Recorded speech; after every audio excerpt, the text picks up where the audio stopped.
It's time for your appraisal.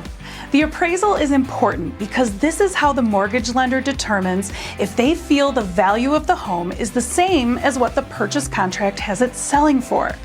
Even if the buyer agreed to pay $1 million for your home, if the lender thinks it's only worth $500,000, the buyer isn't going to be approved for that $1 million mortgage.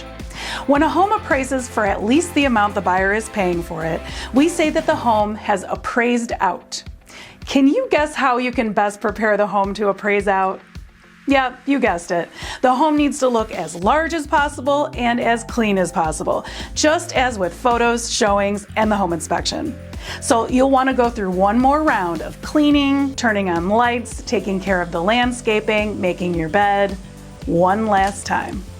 And again, it's best to make sure you have somewhere to go during the appointment.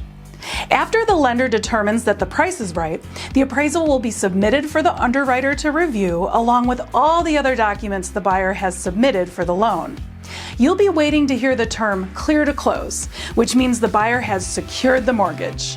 Once the buyer gets their clear to close, the closing date can be confirmed and you'll be ready to move on to the last steps in this process: utility disconnect and final walkthrough. I'll be back with some tips on how to move smoothly through these last couple of items. Goodbye for now.